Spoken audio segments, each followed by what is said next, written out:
दलितों की बात हो, माइनॉरिटीज की बात हो, वहां पे मुझे लगता है कि मुझे अच्छे नंबर मिलने चाहिए। महिलाओं की इश्यूज पर मुझे सही नंबर मिलने चाहिए। मगर अगर मैं थोड़ा पीछे को देखता हूं तो मुझे एक बात बिल्कुल क्लियर दिखती है कि एक चीज में मेरी कमी रही थी। भैया बोलने दो, ब्रदर बोलने दो, आप बाद में बोलना। तो एक चीज में कांग्रेस पार्टी में और मेरे अंदर भी एक चीज मैंने मिस कर दी, एक गलती मैंने की। क्या थी? जो ओबीसी वर्ग है उसका जिस प्रकार से मुझे प्रोटेक्शन करना था मैंने नहीं किया।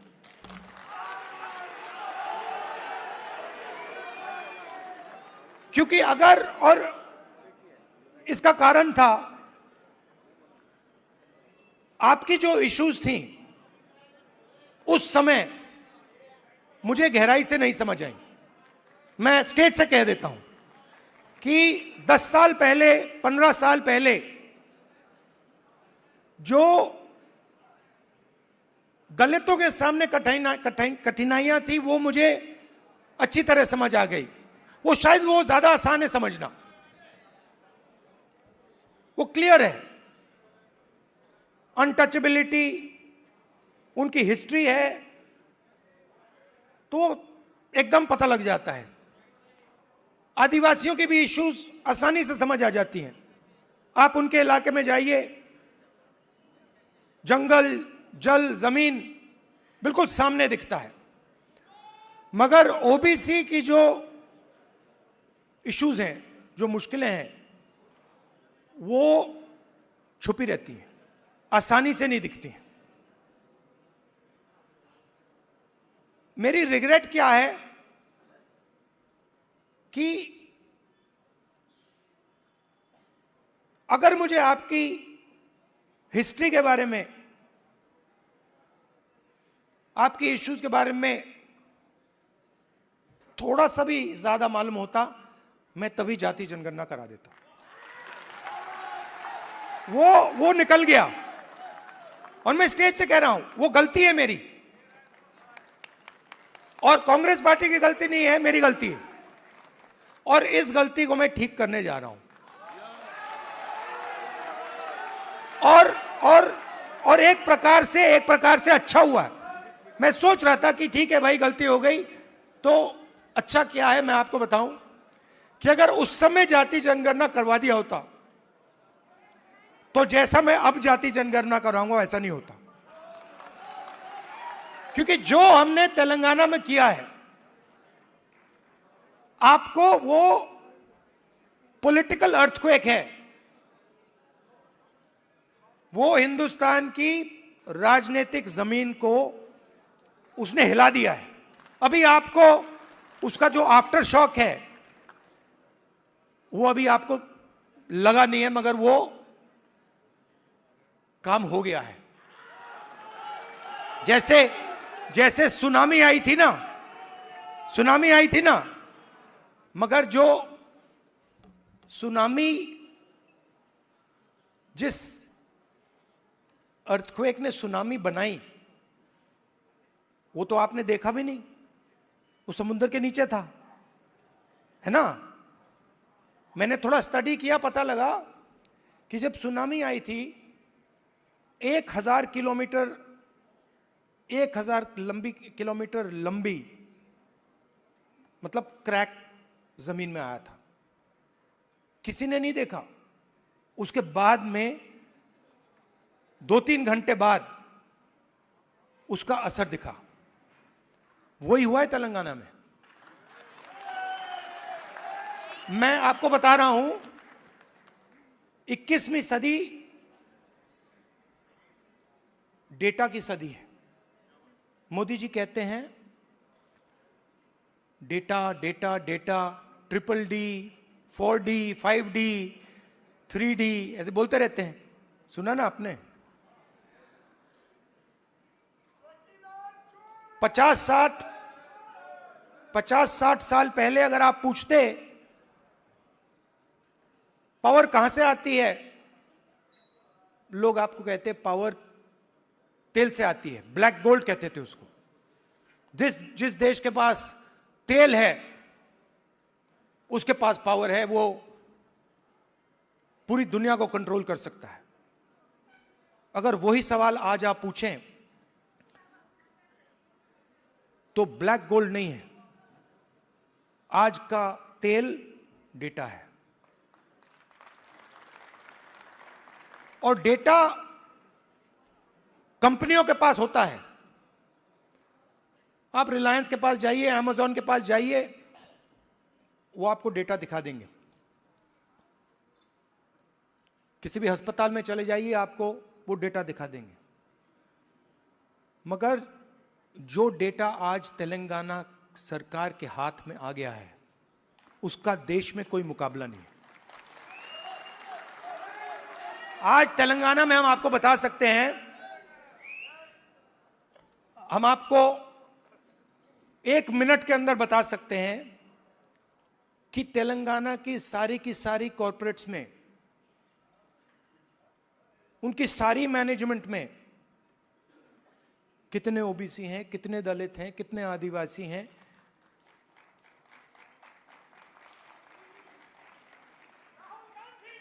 हम आपको बता सकते हैं, मैं आपको बता सकता हूं कि अगर आप तेलंगाना में कॉरपोरेट्स के अंदर यह सवाल पूछें, कितने ओबीसी हैं, मैनेजमेंट में कितने हैं, ओबीसी मालिक कितने हैं, दलित मालिक कितने हैं, लाखों करोड़ रुपए की सैलरी मिलती है उनको। आपने मीडिया में सुना होगा 2 करोड़ का पैकेज, 3 करोड़ का पैकेज, 5 करोड़ का पैकेज, सुना ना आपने? यह आप सवाल पूछ सकते हैं, तेलंगाना में ओबीसी को कितने पैकेज मिले? 0। एक भी पैकेज ओबीसी को नहीं मिल रहा, एक भी पैकेज दलित को नहीं मिल रहा, एक भी पैकेज आदिवासी को नहीं मिल रहा है। और आप मनरेगा की लिस्ट निकालिए, पूरी लाइन ओबीसी, दलित, आदिवासियों से भरी हुई है।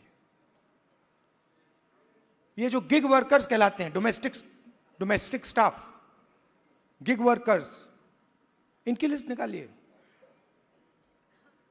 तेलंगाना में ब्लैक एंड व्हाइट है। इस देश में मजदूरी ओबीसी, दलित, आदिवासी करते हैं।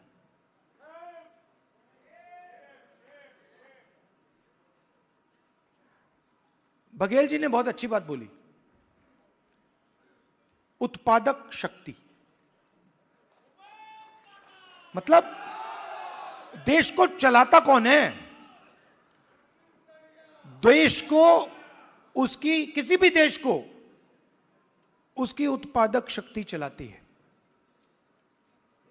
और देश में मेन सवाल यह उठता है कि अगर उत्पादक शक्ति देश को कुछ दे रही है, भोजन देती है, औजार देती है, ये इमारतें देती हैं, तो उस शक्ति को अपने खून पसीने के लिए देश क्या देता है? मतलब आप लोग देश को बनाते हो, इमारतें आप बनाते हो, सड़कें आप बनाते हो, स्कूल आप बनाते हो, कॉलेज आप बनाते हो, अस्पताल आप बनाते हो, टेंपल भी आप बनाते हो। मेरे लिए सबसे जरूरी सवाल है, अगर आप लोग देश को बनाते हो तो इस काम के लिए देश आपको क्या देता है? आपको क्या दे रहा है आज हिंदुस्तान? प्राइवेट स्कूल, जहां पे आपको लाखों रुपए देने पड़ते हैं। प्राइवेट स्कूल किसके? आपके नहीं, ओबीसी के नहीं, दलित के नहीं, आदिवासी के नहीं, आरक्षण लूटा नहीं, आरक्षण दिया नहीं जाता है।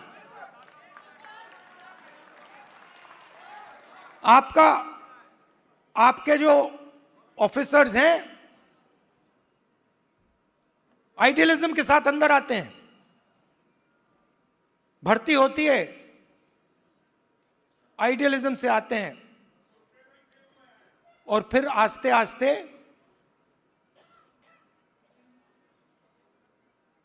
कट दिया जाते हैं। ACR, annual confidential report, OBC Dalit Adivasi अफसरों को हत्या करने का तरीका। रिजर्वेशन आपको दी गई है, मगर फाइनेंशियल मिनिस्ट्रीज को देखिए, डिफेंस मिनिस्ट्री, फाइनेंस मिनिस्ट्री, बड़ी बड़ी मिनिस्ट्रीज को देखिए, और वहां पे आप नेशनल लेवल, मैंने चेक किया, वहां पे मुझे ओबीसी दलित आदिवासी नाम बता दो।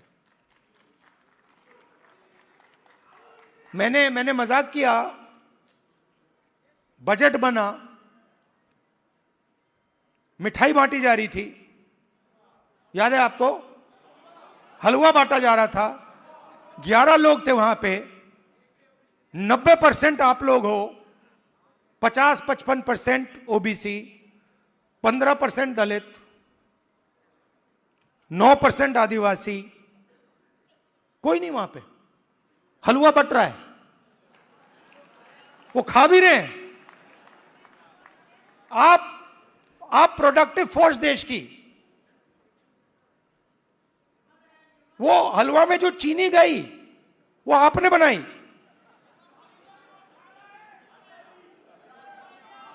वो सब आप कर रहे हो, हलवा आप बना रहे हो और खा हो रहे हैं। तो अब मैं ये नहीं कह रहा हूं कि उनको हलवा नहीं खाना चाहिए, उनको भी खाना चाहिए, मगर भैया आपको भी थोड़ा मिलना चाहिए ना।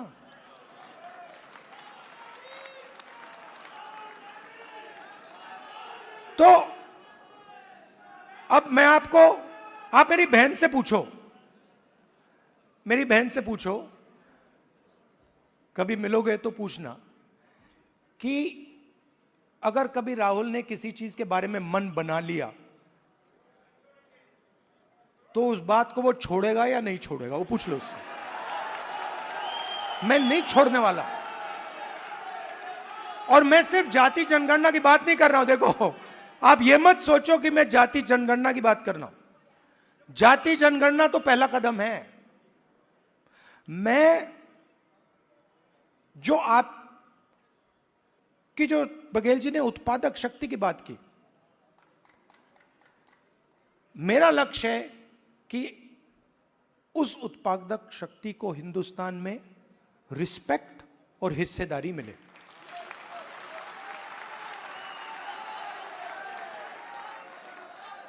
तो आपको लगना चाहिए, हिंदुस्तान के किसान को लगना चाहिए।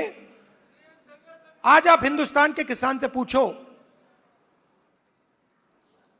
आपके बेटे के लिए क्या सपना है, आप क्या सोचते हो, आपका बेटा क्या करेगा, आपको कहेगा मजदूरी करेगा। और मैं चाहता हूं कि वो किसान कहे नहीं, मेरा बेटा इस देश का सबसे बड़ा बिजनेसमैन बन सकता है, जो भी वो करना चाहता है वो कर सकता है। अब एक प्रॉब्लम है राजनीति में, सबसे बड़ी प्रॉब्लम पता है क्या होती है? क्या होती है? हाँ नहीं, नरेंद्र मोदी कोई बड़ी प्रॉब्लम नहीं,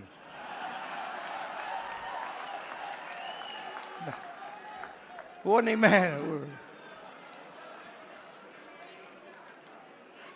मैं आपको बता रहा हूं, ये आपने अपने सिर पे चढ़ा रखा है, कोई प्रॉब्लम नहीं। ये जो मीडिया वाले हैं इन्होंने बना रखा है, इसका गुब्बारा बनाया, कोई प्रॉब्लम नहीं।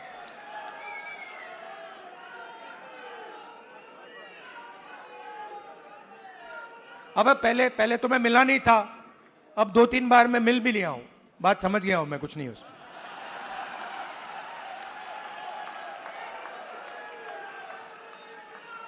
शो पूरा शो है, दम नहीं है, बता रहा हूं। आप लोग मिले नहीं हो, मैं मिला हूं, बैठा हूं कमरे में। तो मेरा कहना है कि सबसे बड़ी प्रॉब्लम होती है राजनीति में, जो व्यक्ति अपनी शक्ति को ही नहीं समझता है। और मेरी सबसे बड़ी कंप्लेंट क्या है ओबीसी युवाओं से, कि आप अपनी शक्ति नहीं समझते हो। आपको मालूम ही नहीं कि आपकी कितनी शक्ति है, कैसी है, क्या है, वो आपको समझ नहीं। क्योंकि जिस दिन आपको अपनी शक्ति समझ आ गई, ये पूरा पलट जाएगा। तो मेरा क्यों, और अच्छा सवाल उठता है, अब आप मुझसे कहोगे कि भाई आपने कहा कि हमें अपनी राजनीतिक शक्ति नहीं समझ आती, तो फिर क्यों नहीं आती? मैं आपको बताता हूं क्यों नहीं आती। क्योंकि नहीं, बांटे नहीं गए हैं। देखिए वो हुआ क्या है, मैं आपको बताता हूं, सुनो। और ये आपको गहराई से समझना होगा। ये आपकी, देखिए, दलितों की हिस्ट्री है, दलितों की हिस्ट्री है ना। देश के दलितों को अंबेडकर जी ने उनकी हिस्ट्री समझाई। और अगर आप आज दलित से पूछें कि भाई आपकी हिस्ट्री क्या है, वो आपको 3000 साल की हिस्ट्री बता देगा। वो आपसे कहेगा देखिए, हमें अछूत कहा जाता था, हमें बाहर रखा जाता था, हमें मारा जाता था। एक सेकंड में आपको बताएगा। आप वही सवाल आदिवासियों से पूछो, आपकी हिस्ट्री क्या है, वो आपको बता देगा। मगर अगर आप ओबीसी से पूछो कि भैया आपकी हिस्ट्री क्या है, आप जवाब नहीं दे पाते हो। इसका कारण है आपकी हिस्ट्री को आरएसएस और बीजेपी ने मिटाया है।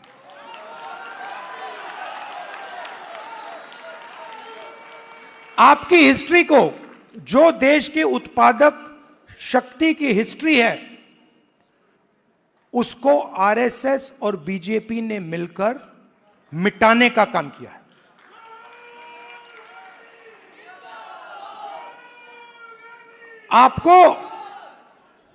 आप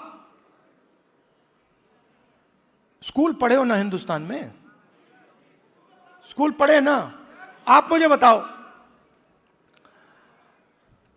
आपने स्कूल में हिस्ट्री की तो किताब पढ़ी होगी, उसमें ओबीसी की हिस्ट्री कौन सी थी, कहां थी? उसमें कहीं लिखा था ओबीसी की हिस्ट्री के बारे में कुछ लिखा था? मैंने तो नहीं पढ़ा।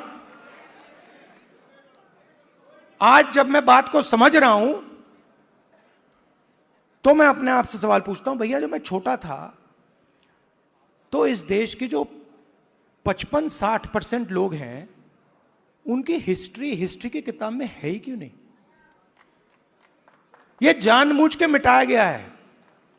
क्योंकि जिस दिन आप अपनी हिस्ट्री समझ जाओगे, उस दिन आप समझ जाओगे कि आरएसएस आपका सबसे बड़ा दुश्मन है।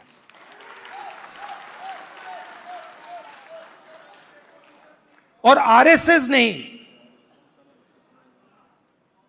आप पर आक्रमण किया है, और यह कोई नई बात नहीं है, यह हजारों साल से आक्रमण कर रहे हैं आप पे, मनुवादी वही।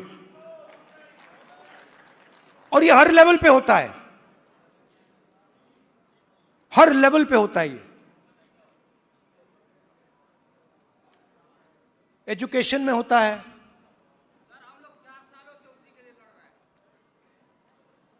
एजुकेशन में होता है, बिजनेस में होता है, जुडिशरी देख लीजिए वहां होता है। सब जगह आपके खिलाफ डिस्क्रिमिनेशन हो रहा है। मोदी जी कहते हैं हिंदू इंडिया, हिंदू इंडिया कहते हैं। 50% हिंदू तो आप हो। अगर हिंदू इंडिया है और 50% आप हो,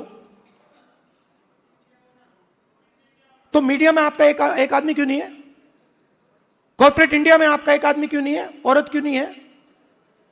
मीडिया के एंकर्स की लिस्ट निकालो, ओबीसी नाम दिखा दो मुझे, कहां है? बड़े बड़े पत्रकारों के नाम निकालो। ओबीसी कहां है, कौन है वहां पे? अदानी ओबीसी है क्या?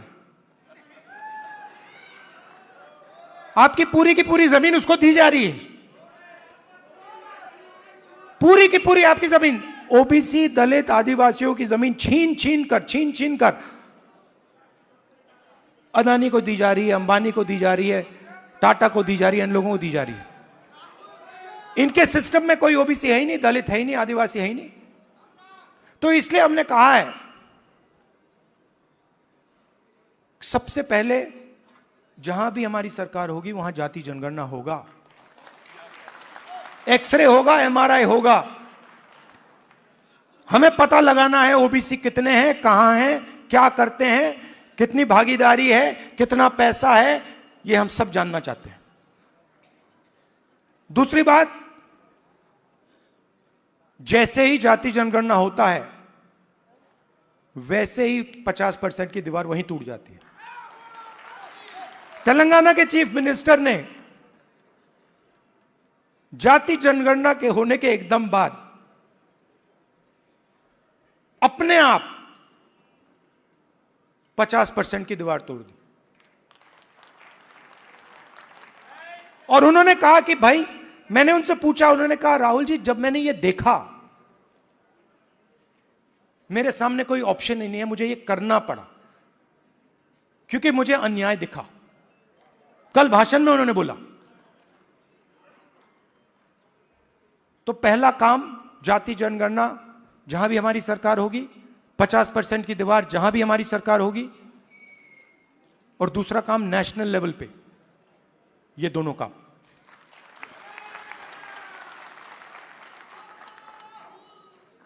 प्राइवेट एजुकेशन में तेलंगाना में बड़ी इंटरेस्टिंग बात आई। तेलंगाना में यह पता लगा कि अगर किसी व्यक्ति के पास शिक्षा है तो वो तेजी से आगे बढ़ता है। Education is critical to progress. और तेलंगाना में दूसरी बात पता लगी कि अगर आपके पास शिक्षा है और अगर आपके पास अंग्रेजी भी है तो डबल बैरल प्रोग्रेस होती है। बीजेपी के नेता कहते हैं अंग्रेजी को हम हिंदुस्तान से मिटा देंगे। नहीं, मगर आप उनसे एक बात पूछिए, आप अंग्रेजी मिटाना चाहते हो मगर आपके बच्चे कहां पढ़ते हैं? आपके बच्चे क्या हिंदी मीडियम में पढ़ते हैं या इंग्लिश मीडियम में पढ़ते हैं? आपके बच्चे क्या लंदन में पढ़ते हैं, अमेरिका में पढ़ते हैं, वहां क्या हिंदी में पढ़ते हैं वो? नहीं। तो रीजनल लैंग्वेज, रीजनल भाषा, हिंदी, तमिल, ये सब जरूरी हैं। बंगाली, पंजाबी, कन्नड़ा, ये सब जरूरी हैं, मगर उसके बिल्कुल साइड में अंग्रेजी भी जरूरी है।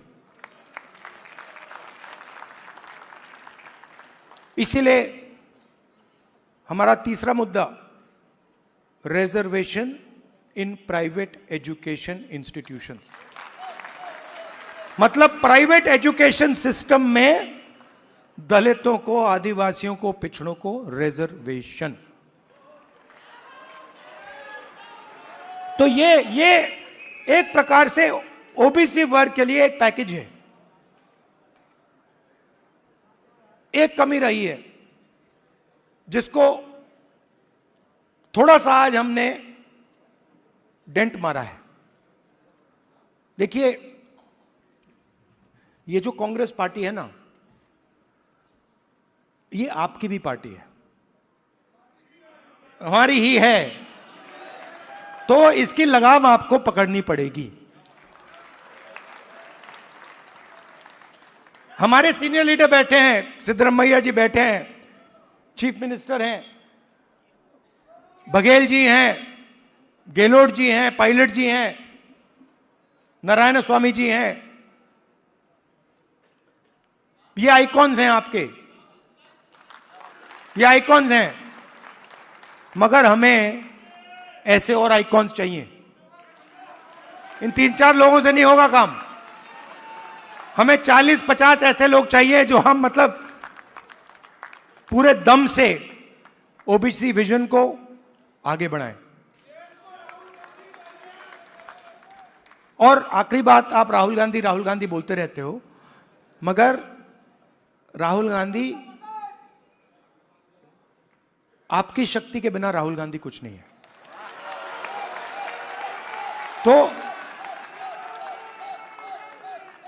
तो मेरा काम आपकी शक्ति को अलाइन करने का है। और देश के मैं ओबीसी वर्ग से, युवाओं से कहना चाहता हूं, जो मैंने शुरुआत में कहा, मैं अपनी साइड से कह सकता हूं, कांग्रेस पार्टी के साइड से नहीं कह सकता हूं। मैं अपने साइड से कहना चाहता हूं कि जिस प्रकार से मैंने ओबीसी वर्ग के लिए काम करना चाहिए था, पहले मैंने नहीं किया, अब मैं डबल स्पीड से वो काम करने जा रहा हूं। मोदी कैबिनेट के से और मोदी के मंत्री से क्या बदला ले पाएंगे? क्या वो जीत पाएंगे? क्या जीतने के हालात में वो हैं? क्योंकि जो कुर्सी छोड़ा है उन्होंने, जिस पद से उन्होंने रिज़ाइन दिया, इस्तीफा दिया है, वो हालात कमजोरी का बताया गया है, बीमारी का बताया गया है, अस्वस्थ होने का बताया गया, जो कि ग्राउंड से कोई लेना देना नहीं। ऐसा सोशल मीडिया पे लोग भी कह रहे हैं, राजनीति करने वाले लोग भी कह रहे हैं। तो सवाल ये है कि क्या जो इनके साथ नाइंसाफ़ी हुई है, जो ईमानदारी के रास्ते पर चलने का उन्होंने कसम खाया और उसका सजा उनको भुगतना पड़ा, क्या वो इंसाफ में बदल सकता है? क्या उनके साथ न्याय हो सकता है? एक ही रास्ता है जो उनके साथ न्याय हो सकता है। उनको ना तो मोदी जी से डरने का है, ना मोदी सरकार से डरने की ज़रूरत है, ना अमित शाह जी से डरने की ज़रूरत है, और ना ही जेपी नड्डा जी से डरने की ज़रूरत है। क्योंकि उपराष्ट्रपति धनखड़ साहब जो अब कुर्सी छोड़ चुके हैं, जो इस्तीफ़ा दे चुके हैं, अब पूर्व लग चुका है उनके नाम में, पूर्व उपराष्ट्रपति हैं। मेरा मानना है कि धनखड़ साहब को एक किसान का बेटा है, किसान का भी डरता नहीं है, जाट समाज से आते हैं, जाट का भी डरता नहीं है। और राहुल गांधी तो वैसे भी कहते हैं डरो मत, सियासत से छोड़ दें। अगर एक देश के नागरिक होने के नाते सोचे तो आप बिल्कुल डरना नहीं चाहिए। किसी से क्यों डरेंगे? आप डरिए उनसे जिसको आप मानते हैं, अपने आका से डरिए, बाकी किसी से मत डरिए। इन टचपुटिये गुंडों से क्यों डरना, जो पैसे की बदौलत, दौलत के बदौलत जो है किसी पर जो है हुक्मगिरी करने की कोशिश करते हैं। धनखड़ साहब साफ साफ ये बता दें कि उपराष्ट्रपति की कुर्सी को लेकर उनके साथ क्या हुआ, नई कुर्सी पर कौन बैठेगा, नहीं बैठेगा, नया उपराष्ट्रपति कौन होगा, नहीं होगा, इन पर दिमाग ना लगा। वो छोड़ दें, वो तो आने वाले वक्त में पता चलेगा कौन बैठता है, नहीं बैठता, फिर उनकी राजनीतिक सफ़र और उनके जो है दरअसल बैकग्राउंड को देखा जाएगा। अभी इस लड़ाई का इलाज ये है कि मोदी सरकार के साथ जो भी कुछ धनखड़ के बीच में हुआ, धनखड़ जी के बीच में, और वो खोलकर उनको बोल देना चाहिए और बता देना चाहिए कि इसकी सच्चाई क्या है, इसकी असलियत क्या है, इसको लेकर चला क्या, हुआ क्या। ये तमाम चीज़ अगर वो बता देंगे ना, तो ये समझ में आ जाएगा कि माजरा क्या है। ये समझ में आ जाएगा कि किसने किसके साथ बेईमानी की, किसने किसके साथ नाइंसाफ़ी की, किसने किसके साथ धोखा किया, किसने किसका इस्तेमाल किया। क्योंकि एक संवैधानिक पद पर बैठे इंसान का इस तरीके से जलील करना, इस तरीके से उनका फजीहत होना, ये ना तो संविधान और लोकतंत्र और ना ही संसद के हिसाब से ठीक है। क्योंकि दर्शकों, हम और आप जानते हैं कि रास्ते से भटक चुके थे, गैर संवैधानिक काम कर रहे थे, संवैधानिक तौर पर नहीं चल रहे थे, लोकतांत्रिक तौर पर कहीं ना कहीं धनखड़ साहब भी नहीं चल रहे थे। वो सरकार के हाँ में हाँ मिला रहे थे, सरकार के समर्थन में काम कर रहे थे, जिसका खामियाजा उनको आज भुगतना पड़ गया। ये हम सबके सामने है। इसलिए अगर वाकई में आप देश के फिक्रमंद हैं, अगर देश के प्रति इतना अगर आप उत्सुक हैं, अगर आप संविधान और लोकतंत्र को लेकर जागरूक हैं, अगर आपके अंदर ईमान बचा है, तो मेरी सलाह, हालांकि मैं तो उनके सामने बेटा जैसा हूँ, बच्चा हूँ, लेकिन फिर भी एक पत्रकार होने के नाते धनखड़ जी से कहता हूँ, इन हुक्मरानों से डरने की ज़रूरत नहीं है, डबल इंजन की सरकार से डरने की ज़रूरत नहीं है। आप आइए और बोलिए वजह क्या थी इस्तीफे की। क्या आपके साथ नाइंसाफ़ी हुई, धोखेबाजी हुई? क्या किसी ने आप पर प्रेशर डाला? क्योंकि तमाम जो खबरें चल रही उन सब देखकर तो यही लग रहा। क्या और ऐसा क्या आपके मन में जागा कि आपने कुर्सी छोड़ना पसंद किया बजाय इसके कि उनसे लड़ना था? क्योंकि आज आपके कुर्सी छोड़ने के बाद जस्टिस यशवंत वर्मा का मामला शांत है। देखिए, आज लोग कुछ पूछ नहीं रहे, सुप्रीम कोर्ट चलेगा और सुप्रीम कोर्ट में सुनवाई होगी, तारीख पे तारीख मिलता रहेगा। लेकिन इससे भला कैसे होगा, इससे फ़ायदा कैसा होगा हिंदुस्तान के लोगों को? ये सवाल है जो हर किसी को चुभ रहा है और हर कोई समझना चाह रहा है। इसीलिए मैं खुलकर बोलना चाहता हूँ कि कम से कम जो है